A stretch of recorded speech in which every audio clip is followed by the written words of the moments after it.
கர்சரே பயங்கர பவர்ஃபுல்னு நினைச்சோம். ஆனா இப்ப வந்திருக்கிற கிளாட் கோட் கேமையே மாத்திடுச்சு.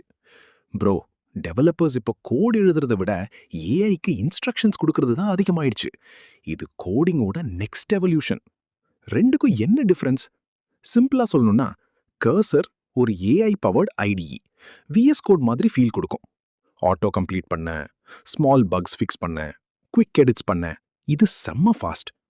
ஆனா கிளாட் கோட் ஒரு ஏஐ ஏஜென்ட். இது டெர்மினல்ல இருந்து ஃபுல் ப்ராஜெக்டா அனலைஸ் பண்ணும்.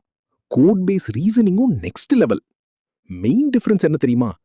கர்சர்ல நீங்க கோட் பண்ணுவீங்க, ஏஐ ஹெல்ப் பண்ணும். ஆனா கிளாட் கோட்ல நீங்க கோல் மட்டும் சொல்லுவீங்க, ஏஐ பிளான் பண்ணி ஸ்டெப்ஸ் டிசைட் பண்ணி மொத்த வேலையும் முடிக்கும்.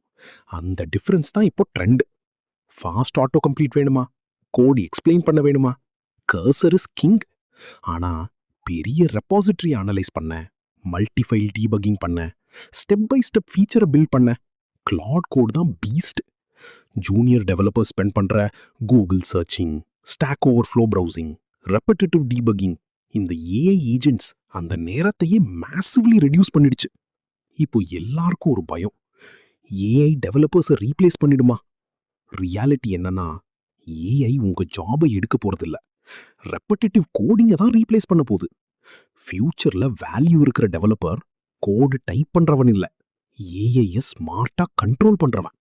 ஸோ ஃபியூச்சர்ல வின் பண்ணா ஏஐயை அவாய்ட் பண்ண வேண்டாம், ஏஐயோட ஒர்க் பண்ண கத்துக்கணும்.